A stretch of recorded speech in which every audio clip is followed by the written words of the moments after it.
समुद्रात बदलांचं वारं पावसाचा पहिला टप्पा असतो।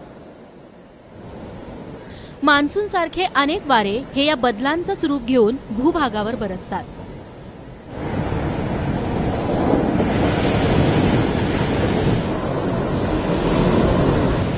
आणि या समुद्रातल्या बदलांना मच्छीमारांइतकं अजून कोण अचूक ओळखणार?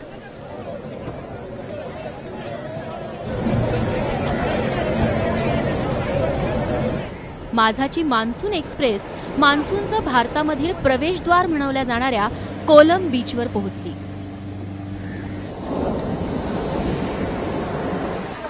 विझिंगमच्या या बंदरावर आल्यावर भाऊच्या धक्क्याची आठवण येतेच येते।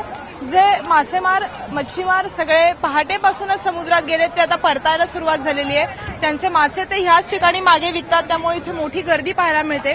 जसे शेतकरी मान्सूनच्या आगमनाची चाहूल लागली की पेरण्यांआधीची सगळी तयारी करायला सुरुवात करतात, त्याचप्रमाणे ह्या मच्छीमारांसाठी सुद्धा पुढचे काहीच दिवस आहेत आणि त्याच काही दिवसात ते त्यांचा ह्या सगळ्या वर्षातला किंवा जो आता पुढचा त्यांचा स्लॅक सीझन असणार त्याच्या आधीचा व्यवसाय करू शकतात आणि त्यामुळे अर्थातच या बंदरावर अगदी पहाटेपासून भरपूर गर्दी पाहायला मिळते।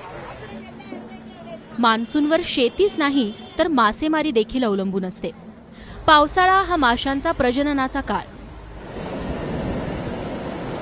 पावसानं समुद्र उधाणला तरच आतले मासे किनाऱ्यावर वळतात आणि त्या ठिकाणी अंडीही घालतात। बिजनेस में सब अभी इधर मच्छी नहीं आएगा, सब बिजनेस वाले के नुकसान हो जाता है। कोई भी नुकसान नहीं। अभी मच्छी बिजनेस करने वाला और उनके आसपास की क्या है कि अभी होटल वाला सब बिजनेस छोटा छोटा बिजनेस होता है ना, वो कोई भी नहीं चलता। इधर सब फिशरमैन की वो मच्छी पकड़ के लेके आता है, उसी से बिजनेस चलता है। माशांनंतर मान्सून सर्वात आधी वर्दी देतो तो दर्यावर्दींना। अभी देखो, अभी हम बादल देखते हैं, वो ये बादल देख के फिशरमैन बताएगा हवा कितना जोर से आएगा करके। वो अभी एक लाइन की तरह आएगा दूर से, तब तो इधर हवा नहीं है, पर फिशरमैन बोलेगा अभी जोर से हवा आएगा, उसके उतना अंदाज है।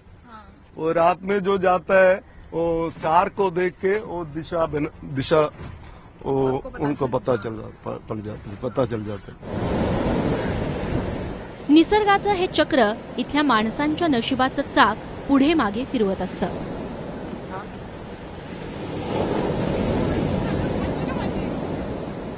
प्रत्येकाचे एक वेगवेगळे अंदाज असतात। म्हणजे शेतकऱ्याला पावसाचा एक वेगळा अंदाज असतो। आपल्या इकडे म्हणतात की मृग नक्षत्र सुरू होतं, 7 तारखेपासून मृग नक्षत्र सुरू होणार आणि यावेळेस त्याचं वाहन आहे बेडूक, तर ह्यावेळेस असा चांगला पाऊस पडू दे। तसे प्रत्येकाचे त्या संस्कृतीप्रमाणे अंदाज असतात।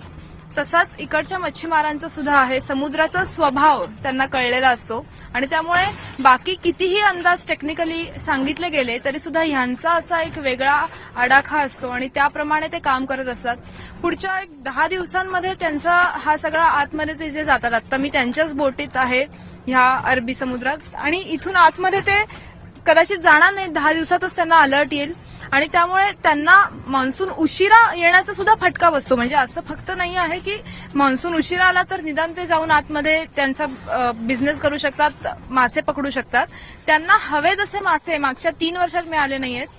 2011 पासून पाहिलं तर चांगला पाऊस आता गरजेचा आहे। यावर्षी चांगल्या पावसाचा अंदाज पण व्यक्त केलेला आहे आणि केवळ शेतकरीच नाही तर अगदी प्रत्येक व्यवसायातल्या लोकांना हा चांगला पाऊस कसा गरजेचा आहे हे यातनं दिसून येतंय। कॅमेरा पर्सन अमोलसह हर्षराज स्वकुळ, एबीपी माझा, कोलम, केरळ।